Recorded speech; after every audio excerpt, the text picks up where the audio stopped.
Alerte à la dioxine de soufre à Paris et surtout en région lyonnaise, où les établissements scolaires ont été invités à suspendre les activités de plein air. La crise de la vache folle, le rapporteur de la commission parlementaire met en cause les services français chargés des contrôles vétérinaires. À l'Assemblée, discussion sur l'instauration de fonds de pension en marge du débat sur la généralisation de la retraite à 55 ans, l'exemple anglais où la tendance est au contraire au rallongement. Le président serbe Slobodan Milosevic reconnaît implicitement la victoire de l'opposition à Belgrade lors des dernières municipales. Madame, Monsieur, bonsoir. Alerte à la pollution à Paris sur le pourtour de l'étang de Berre et surtout en région lyonnaise où pour la première fois la procédure d'alerte s'est appliquée à la population. Tous les établissements scolaires ont en effet été invités à suspendre toute activité de plein air. Reportage Benoît Gadret, Philippe Évêque. L'alerte a été donnée ce matin à 3 h. Alerte à la pollution sur l'ensemble de l'agglomération lyonnaise.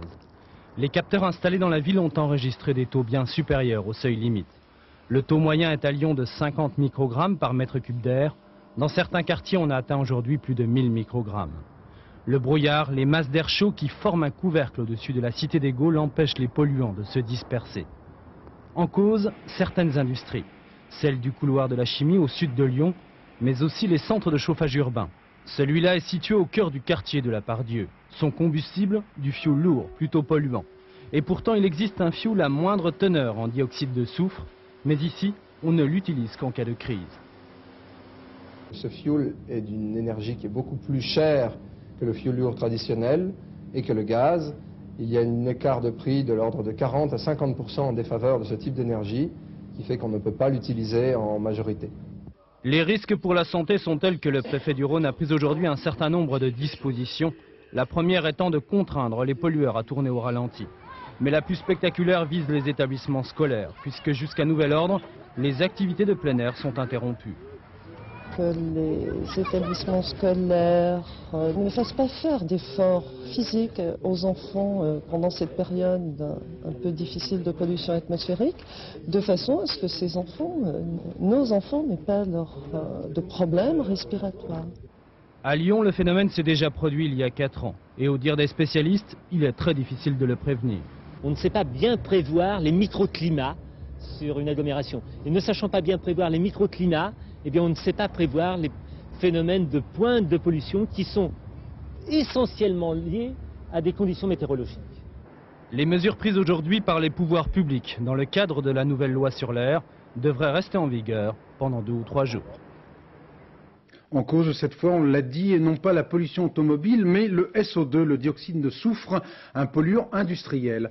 Hier, le niveau 2 de pollution a été dépassé à Paris avec certaines pointes inquiétantes sur le 7e et le 14e arrondissement.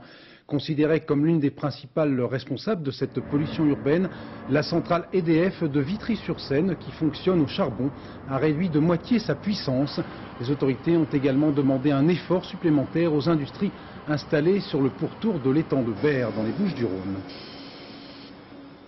Les plus menacés par ces émissions de dioxyde de soufre, les enfants et les bébés, mais aussi les personnes âgées et d'une manière plus générale, toutes les personnes souffrant d'insuffisance respiratoire ou cardiaque. Reportage Françoise Vallée, Franck Brisset. Que la pollution soit d'origine industrielle ou automobile, les effets sur la santé sont les mêmes. Des effets aujourd'hui bien démontrés chez les personnes qui ont déjà des problèmes respiratoires. La pollution risque d'aggraver leur maladie. En pénétrant dans les poumons, le polluant provoque une irritation, puis une inflammation qui réduit le calibre de la bronche et gêne le passage de l'air. Crise d'asthme, quinte de toux, les premiers menacés sont les enfants. Il faut conseiller en cas de pic de pollution, pour ceux qui ont déjà une maladie respiratoire, d'éviter de sortir ces enfants, et notamment les petits-enfants. Et puis, autant que faire se peut, même pour ceux qui n'ont pas de maladie respiratoire, mais qui sont jeunes, c'est-à-dire les petits nourrissons de 0 à 18 mois, disons jusqu'à 30 ou 36 mois, éviter de les sortir pendant ces journées où on a déclaré un pic de pollution. Les moins de 3 ans sont plus vulnérables car leur système respiratoire est en pleine formation. Cette même prudence s'applique aux personnes âgées et aux adultes qui souffrent de maladies respiratoires. Mais se protéger des fumées du dehors ne suffit pas. Il faut aussi arrêter de fumer à l'intérieur des maisons, surtout en présence de jeunes enfants.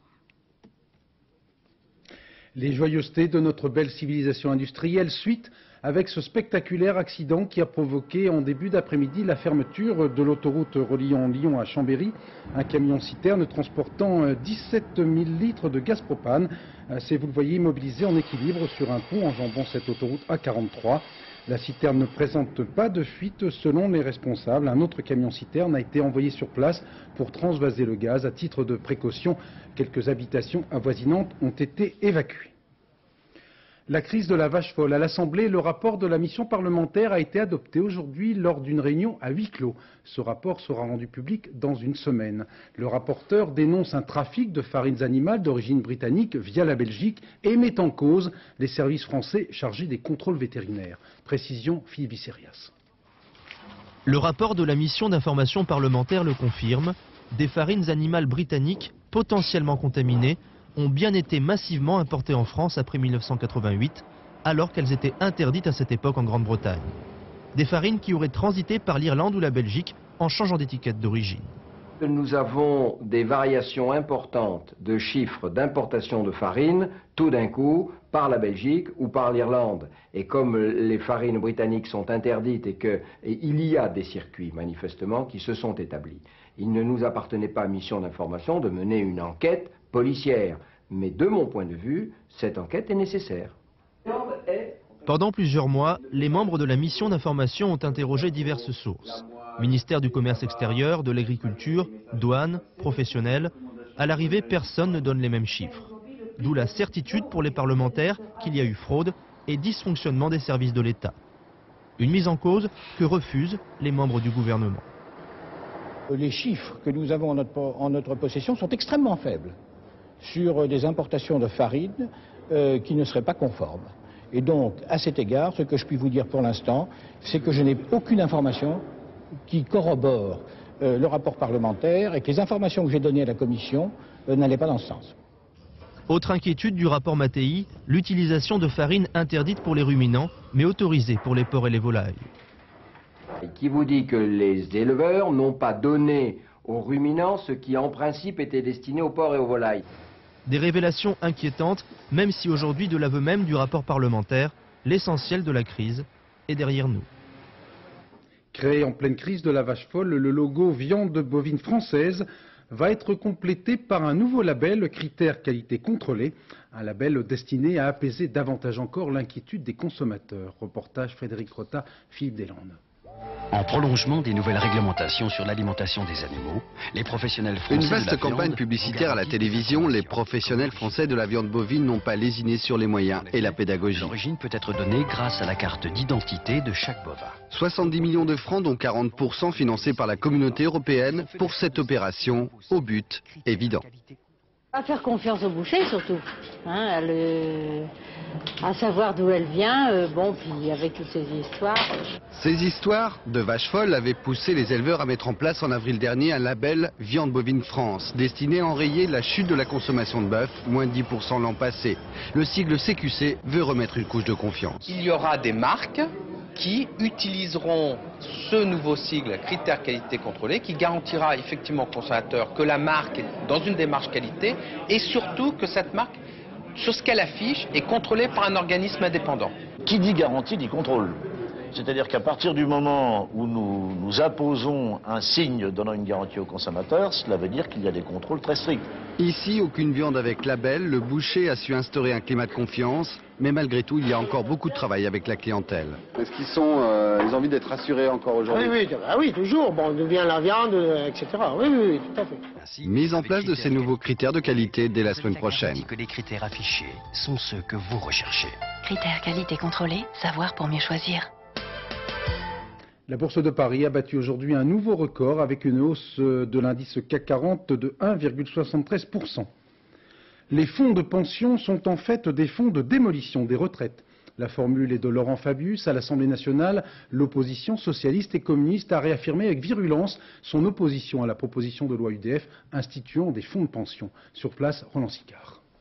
L'attention monte quand même. Un peu, oui. Jean-Pierre Thomas était aujourd'hui très occupé et un peu préoccupé. L'épargne retraite, c'est son bébé. Et si le texte était resté jusqu'ici presque inaperçu, cette fois, l'actualité l'a rattrapé. Un texte qui devrait permettre aux salariés de mettre de l'argent de côté pour leur retraite avec l'aide de leurs entreprises. Pour Jean-Pierre Thomas, c'est l'avenir et ça ne compromet pas le système actuel. L'épargne retraite est une troisième marche du système de retraite qui vise à compléter et à renforcer le système par répartition. Pourtant, certains posent des questions. Au RPR, par exemple, on est favorable à ce projet UDF, mais on veut des garanties qui, selon le gouvernement, ont déjà été données. C'est un projet qui répond à deux attentes, le financement des entreprises pour créer des emplois, et donc des cotisations pour demain et après-demain, et puis permettre à ceux qui le souhaitent, je dis bien, d'avoir un complément de retraite. Des arguments qui n'ont pas convaincu l'opposition. La gauche parle de mauvais coups contre le système de répartition. Ce qu'on présente comme des fonds de pension, ce sera en fait malheureusement des fonds de démolition des pensions. Et donc nous disons, garantissons les retraites telles qu'elles sont et évitons de menacer les retraites par des inventions qui sur le moment peuvent être séduisantes mais qui risquent de se retourner contre les Français. En tout cas, l'opposition ne désarme pas et a décidé d'engager une bataille de procédure. Le débat s'annonce donc long et difficile, mais en matière de retraite, c'est connu, il faut savoir prendre son temps. Autre grand débat, celui d'une éventuelle généralisation à 55 ans de l'âge de la retraite. L'occasion d'observer ce qui se passe chez nos voisins, par exemple en Grande-Bretagne, où la règle est simple, la retraite à 65 ans pour les hommes et 60 ans pour les femmes. Et la tendance est plutôt au rallongement. Précision avec notre correspondant à Londres, Étienne Lénart. Ce que les routiers français ont obtenu cet automne, les pompiers britanniques l'ont acquis il y a bien longtemps, la retraite à 55 ans pour service rendu à la nation.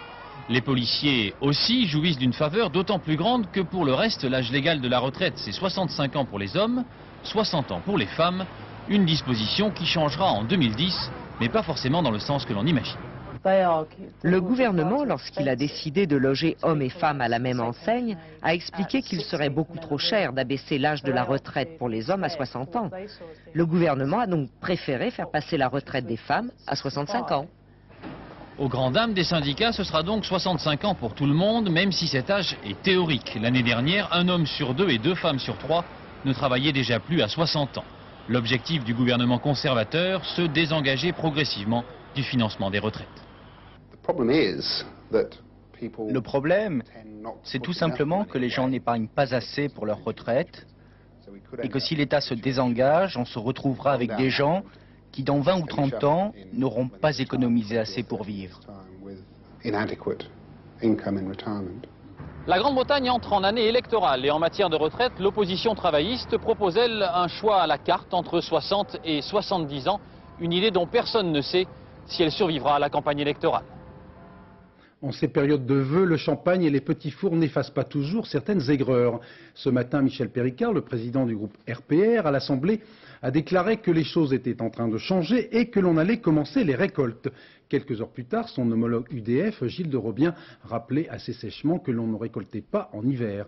C'est dans ce contexte que Alain Juppé a présenté tout à l'heure ses vœux à l'ensemble des députés de la majorité, en l'absence notable d'Édouard Balladur. Sur place, à Matignon, Carole Comon.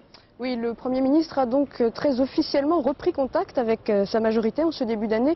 Une année importante puisque 97 sera l'année de la préparation des élections législatives.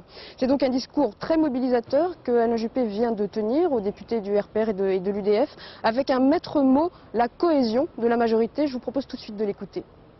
Ce qui est nécessaire maintenant, dans les mois qui viennent, plus que jamais, à la réussite de notre politique et donc à l'élan nouveau qu'il nous faut donner au pays pour le sortir de cette morosité prétendue ou réelle dans laquelle il se trouvait l'année dernière, c'est la cohérence, c'est la cohésion, c'est l'unité de notre majorité. Nous avons là vraiment une responsabilité devant les Français, une responsabilité devant le pays.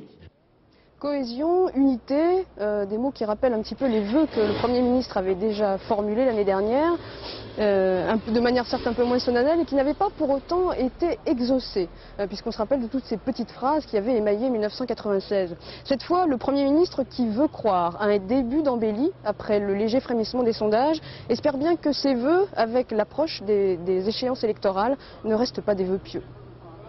Merci. Tradition oblige, de très nombreux élus locaux sacrifient eux aussi au rite des vœux, mais aussi de la galette des rois, l'occasion d'un contact républicain chaleureux avec leurs administrés. Reportage dans l'Allier, Chantal Kimerlin, Michel Janoulatos. comme nous sommes en ce début d'année 1997, je vous souhaiterai une bonne et heureuse année et tous nos vœux de bonheur, de santé. C'est tout au moins mon souhait le plus cher. Sauter bouchon de champagne ou de vin du cru, c'est le pari annuel du président du département dans la ronde des vœux. Il ne faut surtout oublier personne. Je vais faire Croustillés, galettes des rois aux pompes au gratin du Bourbonnais, buffet, pot, déjeuner, même en accéléré pendant 10 jours, la convivialité républicaine, chaque année répétée, réserve encore des surprises. Bah oui, regardez. Vous êtes le roi, monsieur le Je suis le roi des quoi? Le roi de la fête, c'est sûr, et de la fête du terroir, où l'on vient toujours très nombreux. Les produits du buffet sont souvent offerts par les artisans locaux, et c'est une bonne habitude républicaine. Le convive ne se prive pas de critiquer la qualité des mets, même à son élu de président. Vraiment du matériel, de l'artisanat. J'en suis persuadé. Mais les artisans du département... Il y a du beurre, il y a de la crème aux amandes, c'est quand même autre chose. Au conseil général, dans la mairie du canton, chez les pompiers, on attend de décrocher la poignée de main ou la bise annuelle. Madame le directeur, va bien. On lui parle alors de restauration de clochers, d'enneigement des routes ou de problèmes de sécurité. Le président du département plonge avec une délectation non feinte dans l'échange avec les administrés. Il ne peut jamais y avoir de lassitude chez des élus. Les élus sont obligés peut-être des fois de recommencer plusieurs fois la même chose et tous les ans, mais sinon il faut faire autre chose. Et c'est comme ça qu'en 10 jours, le président du département aura souhaité à des milliers de concitoyens le meilleur pour l'année 97, tout en se sacrifiant lui et en ne goûtant la galette et le champagne que du bout des lèvres. De nouvelles mises en examen dans l'affaire des écoutes téléphoniques illégales pratiquées par la cellule antiterroriste de l'Élysée, celle de l'ex-capitaine de gendarmerie Paul Baril et de Michel Delbar, ancien directeur de cabinet de Pierre Mauroy à Matignon. Thierry Curté. C'est parce qu'il était le directeur de cabinet de Pierre Mauroy que Michel Delbar a signé les premières demandes d'écoute de Jean Edernalier. C'est à ce titre qu'il est aujourd'hui mis en examen. Avec lui, Paul Baril, les 3 policiers rejoignent 6 autres personnes, toutes proches de l'Élysée du premier septennat de François Mitterrand, est déjà mis en examen. Michel Delbar a autorisé l'écoute téléphonique de l'écrivain et polémiste. Jean Edernalier s'apprêtait alors à publier un pamphlet sur l'ancien président. Un pamphlet dans lequel il révélait les secrets de sa vie privée. Près de 150 personnes ont été espionnées de façon illégale de 83 à 86. Mais le procès n'aura peut-être jamais lieu, les faits incriminés pourraient être prescrits. Je crois que personne ne veut de ce procès parce que fondamentalement c'est le procès des pratiques illégales de l'État contre la démocratie et dont le seul but est de protéger la pièce maîtresse dans la Constitution de 1958 qui est le président de la République. Donc personne ne veut de ce procès. C'est le 18 février prochain que la Cour de cassation dira si cette affaire doit être jugée ou si la justice doit abandonner les poursuites 10 ans après les faits. À Belgrade, après 56 jours de manifestations ininterrompues, le président serbe a fini par céder. Slobodan Milosevic a en effet reconnu implicitement la victoire de l'opposition dans la ville de Belgrade, la capitale, aux dernières élections municipales. Une victoire majeure pour les opposants au régime qui, la veille, avait réussi à faire descendre 1 demi-million de personnes dans la rue à l'occasion du Nouvel An orthodoxe. Sur place pour France 2, Éric Lemasson, Bernie Merriot. C'est un exercice éprouvant auquel la commission électorale a dû se plier aujourd'hui en Serbie. Faire machine arrière, reconnaître publiquement la victoire de l'opposition à Belgrade. Après Niš, deuxième ville du pays, voilà donc le président Milosevic qui finit par céder la municipalité de la capitale. Un symbole, mais au siège de l'opposition, on ne crie pas victoire. Djindjic, futur maire de Belgrade, ne saurait s'en contenter. Niš et Belgrade ne sont pas les seules villes dans lesquelles on a été volé. La volonté du peuple, c'est un tout. On la défend entièrement, ou alors pas du tout. Des concessions sur Niš et Belgrade, cela serait un compromis inacceptable.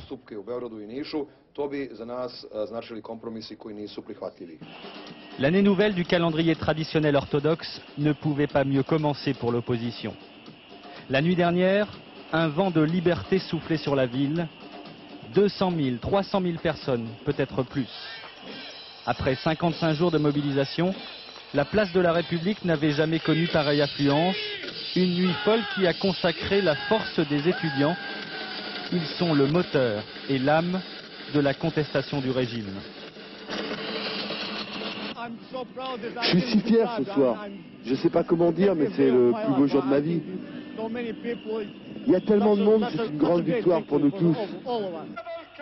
Milosevic recule, l'opposition surenchérit et demande maintenant la libéralisation des médias. À Belgrade, nul ne peut dire quel sera l'épilogue. Demain, 56e jour de manifestation, ils seront sans doute encore nombreux. En Bulgarie, l'opposition qui réclame des législatives anticipées maintient la pression. Les manifestations ont continué aujourd'hui dans les rues de Sofia.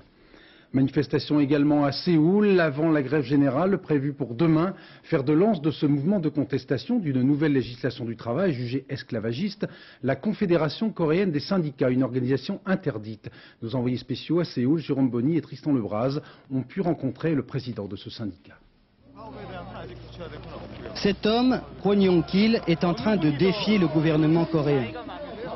Depuis le 26 décembre dernier, il est parti en guerre contre une loi passée en force par le parti au pouvoir et qui donne plus de facilité aux entreprises pour licencier les ouvriers. Avec 6 autres dirigeants de sa Confédération coréenne des syndicats, interdite, il fait l'objet d'un mandat d'arrêt. Ils se sont réfugiés sur le parvis de la cathédrale de Myeongdong. C'est d'ici qu'il dirige les mouvements de grève qui agitent le pays depuis 20 jours. Notre lutte, ce n'est pas seulement pour 12 millions d'ouvriers, c'est pour 40 millions de Coréens qui ont peur. Tous les accès à la cathédrale sont barrés par les forces de l'ordre qui empêchent les cortèges de se joindre aux grévistes protégeant Kwon. On entretient la bonne humeur pour tromper l'inquiétude. Les forces de l'ordre peuvent intervenir à tout moment. On a même inventé la hola des grévistes. Kwon est toujours avec ses troupes. Le dirigeant de la fédération syndicale, autorisée, elle, la rejoint et tous deux lancent pour demain un mot d'ordre de grève générale si la loi n'est pas retirée. Cela fait 20 jours que les grévistes et les forces anti-émeutes se font face. 20 jours que Kwon est dans le collimateur du pouvoir. Il est possible que le gouvernement utilise la force pour venir m'arrêter, mais je n'ai pas peur. Je suis prêt à tout depuis le début. Demain, Kwon comptera ses troupes pour une grève générale qui risque de paralyser la Corée du Sud. Au Proche-Orient, Yasser Arafat et Benyamin Netanyahou doivent en principe se rencontrer ce soir à minuit à la frontière entre Israël et Gaza pour un ulti-sommet destiné à finaliser un accord sur le statut de la ville d'Hébron. À Moscou, le service de presse du Kremlin affirme que l'état de santé de Boris Yeltsin s'est nettement amélioré. Aujourd'hui, le président russe a présidé une réunion de travail à l'hôpital. Au Caire, au moins 39 personnes ont été tuées et 37 autres blessées à la suite de la chute d'un bus dans le Nil. Cet autobus qui reliait 2 quartiers populaires du nord du Caire a défoncé la barrière d'un pont avant d'atterrir sur le toit dans une zone très limoneuse. 2 engins élévateurs placés sur ce pont ont réussi à remonter le bus après que les sauveteurs aient dégagé les victimes de leur gang de boue. En France, plusieurs unités de gendarmerie vont être déplacées dans certains quartiers qualifiés de difficiles. À Marseille, SOS Médecins boycotte depuis maintenant plusieurs semaines la cité populaire de La Castellane pour déclencher une prise de conscience, et cela après une série d'agressions physiques contre des médecins. Reportage Yannick Aroussi, Jean-François Giorgetti. À Marseille, SOS Médecins va partout, du nord au sud, de l'est à l'ouest, partout, sauf à la cité de La Castellane. C'est ici que la tournée s'arrête. C'est ici qu'en novembre dernier, un médecin a été agressé. Alors, SOS boycott. Aujourd'hui c'est le docteur, demain ça sera qui demain? Victor de Lazaro, qui habite cette cité de 6000 habitants depuis 28 ans, est en colère. Il est conscient des problèmes, nombreux sont ceux qui ont peur de venir ici, mais il accepte mal la décision de SOS Médecins. Je la comprends en tant qu'homme, parce que se faire agresser, c'est pas trop... je sais que c'est atroce, mais quand un malade vous appelle, si c'est urgent, il faut se mettre un peu à la place du malade. Ils ont peut-être des raisons d'avoir peur, je veux dire, mais pour les gens qui sont ici tranquilles, tout ça, je vois pas pourquoi ils seraient, c'est vrai, ils seraient exclus de la société, quoi. SOS Médecins ? SOS Médecins, c'est 70 000 appels par an, 3 agressions au cours des 12 derniers mois et un trop-plein face à la montée de la violence. La décision de boycott n'est pas une mesure de répression. C'est une demande d'aide, en fait. Seuls, nous ne pouvons pas résoudre ce problème-là. C'est sûr que nous avons besoin, d'une part, de mobiliser, de responsabiliser les gens des cités à risque, et notamment par l'intermédiaire des associations, et il y a un réseau associatif riche dans cette cité, et également les pouvoirs publics pour aider à mettre en place des systèmes et des solutions. Une réunion de concertation aura lieu la semaine prochaine. SOS Médecins estime ne pas mettre en danger la santé des habitants de la Castellane. En cas d'urgence, les pompiers sont toujours là. Ces dernières 48 heures, au moins 4 SDF sont morts en France de froid, mais aussi de malnutrition. Les rigueurs de l'hiver n'expliquent pas tout. La marginalisation, l'isolement jouent également un rôle. À l'hôpital Saint-Antoine à Paris, Bertrand Koch et Myriam Metaoui ont enquêté au sein d'un service psychiatrique où l'on s'intéresse aux conséquences psychiques de la pauvreté. L'occasion de vérifier, hélas, sans mauvais jeu de mots, que lorsque l'on perd son toit, on peut perdre son moi.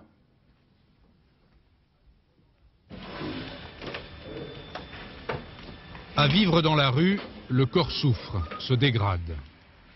Mais l'exclusion, l'extrême pauvreté ont aussi des conséquences sur la santé mentale.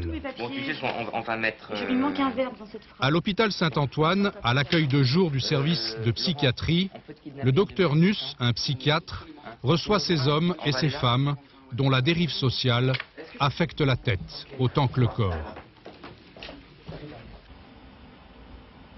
C'est clair que si la tête va pas bien, le corps va pas aller bien aussi, quoi. C'est clair. Mais bon, une fois que ça ira mieux dans la tête, ça ira beaucoup mieux, quoi. Parce que pour l'instant, c'est vrai que je suis pas trop motivé de bouger pour faire n'importe quoi, parce que bon, surtout c'est l'hiver, en plus l'hiver c'est chiant, quoi. Ensemble, plus que des médicaments, t'as surtout besoin de quelqu'un qui t'écoute. Ouais, c'est surtout parler de ses problèmes, quoi. Parce que comme je vous ai dit, moi dans la rue, on peut parler à personne de ses problèmes, quoi. Les gens, même les potes, ils en ont rien à foutre, quoi. Chacun pour sa gueule. D'accord. Donc en fait, c'est surtout la solitude qui te fait souffrir. Puis si je me défonce autant la journée, c'est parce que bon, je me fais chier tellement la journée que bon, je me défonce pour passer le temps, quoi. Ça fait pas bon ménage la rue et toi. Donc en ce moment, il faut qu'on aide... Ouais, j'en ai marre de la rue, moi. Ça fait 10 ans, c'est bon, quoi. J'ai donné, quoi. J'ai plus rien à prendre de la rue, quoi. Pour ces patients, ce qui est difficile, c'est de considérer qu'il faut à la fois avoir un modèle théorique très solide pour arriver à faire la part des choses, et en même temps être très proche d'eux et savoir s'en départir. Donc en fait, ce qu'on essaie d'apprendre, c'est être conjointement très proche et en même temps très savant. Et ça, c'est un apprentissage difficile et qui nécessite, à mon avis, encore un apprentissage de nos cultures psychiatriques. C'est comme en 89, qu'on m'apprenait que j'étais séro. C'est pareil. Quand elle a dit que j'avais une hépatite, c'était pareil. Et en ce moment, j'arrive pas à manger, j'arrive pas à dormir.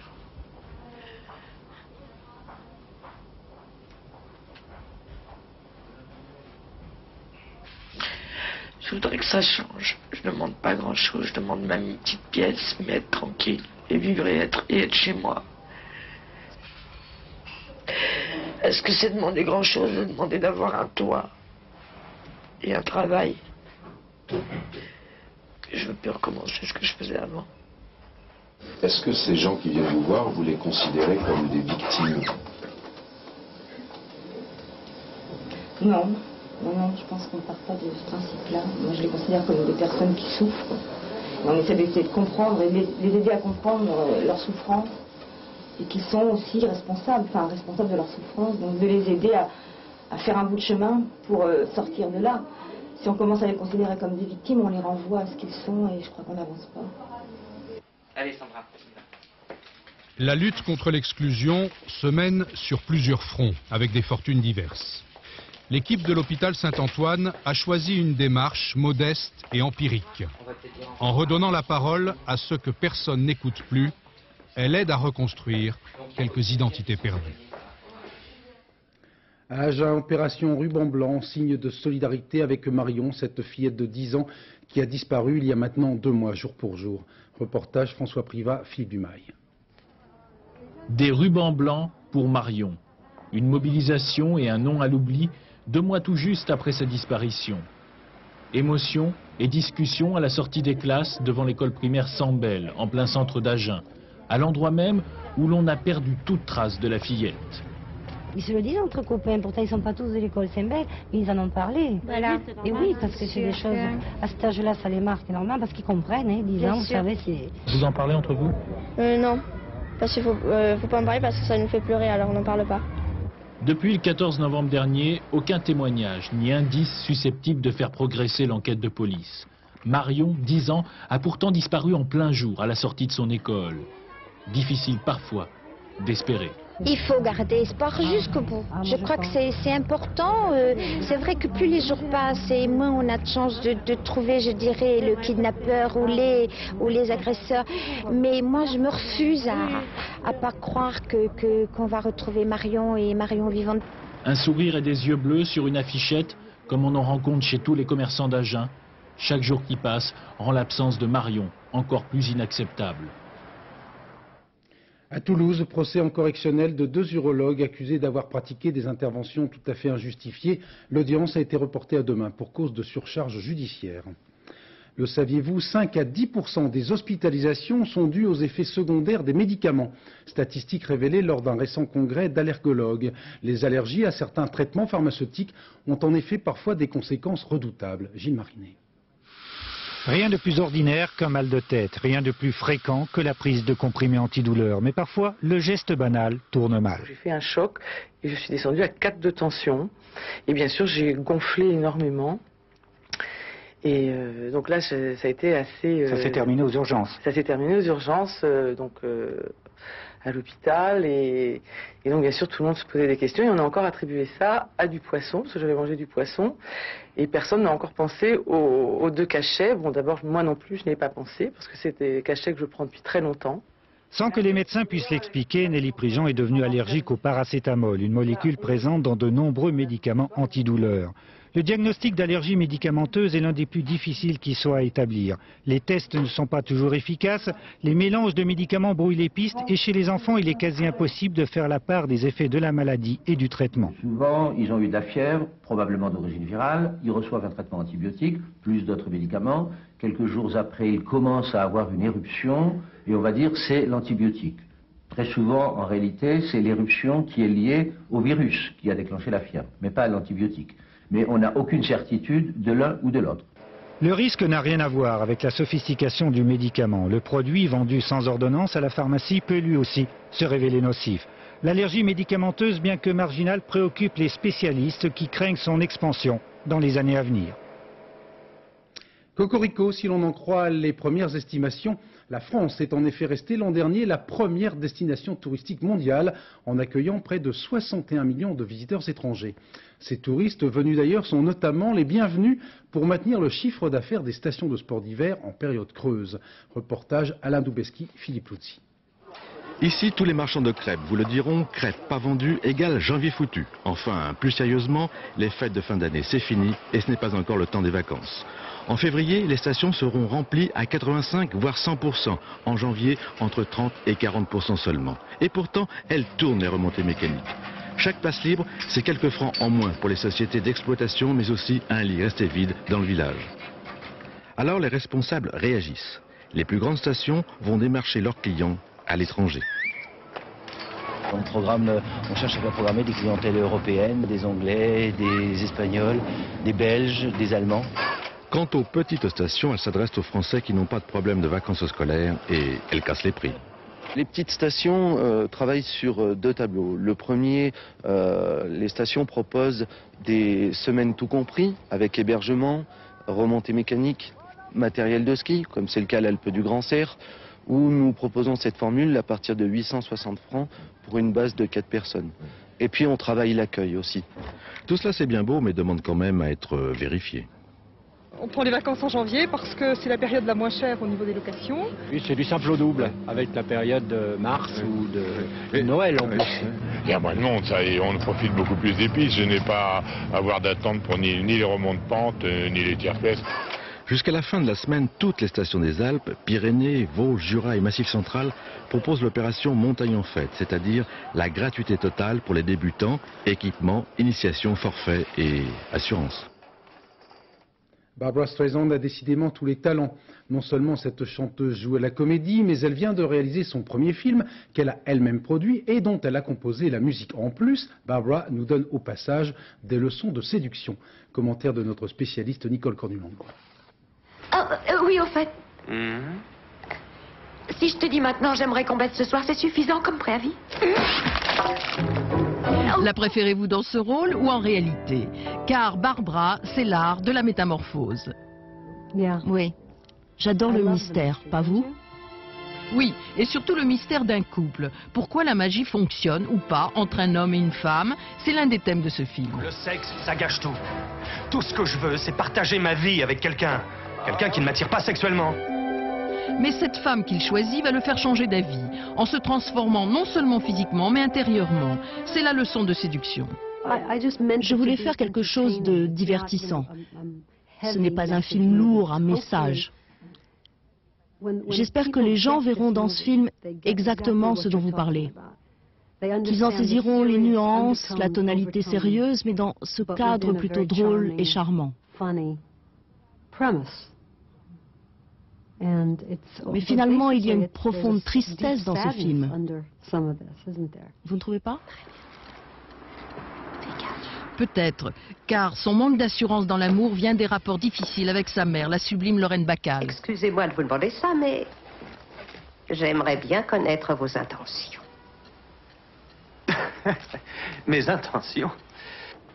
Barbara se présente, elle ne manque pas d'assurance. Elle joue, réalise en même temps, avec maîtrise. Je comprends ce que je veux faire en tant que réalisatrice avec les acteurs et les actrices. Je parle toujours de moi en tant qu'elle. Ce n'est jamais moi, Barbara. Dédoublement difficile pour les scènes sentimentales. Mais comme le dit le professeur qu'elle joue, l'amour vaut la peine d'être vécu. Pourquoi rêvons-nous de tomber amoureux? Quand ça dure, c'est un putain de pied. Voilà pourquoi. Quelques jours après avoir été fait chevalier de la Légion d'honneur, Johnny Hallyday va-t-il émigrer vers les États-Unis? Dans une interview accordée au quotidien USA Today, notre Jojo national affirme qu'il souhaite acquérir la nationalité américaine parce qu'il trouve les Français très grossiers. Littéralement en état de choc, Jean-Jacques Dufour a voulu en avoir le cœur net et il a surpris Johnny lors d'une remise de décoration ce soir au ministère de la Culture. Très gentil sur toi. En tout cas, je peux vous garantir une chose, je n'ai jamais dit que les Français étaient grossiers, comme je n'ai jamais dit que je voulais devenir américain non plus. Voilà, nous voilà pleinement rassurés. Dernier journal vers 1h du matin avec Patrice Romden. Rendez-vous 20h demain. Je vous laisse méditer en attendant ce proverbe anglais. C'est en le mangeant que l'on fait l'épreuve du pudding. Bon appétit, bonsoir.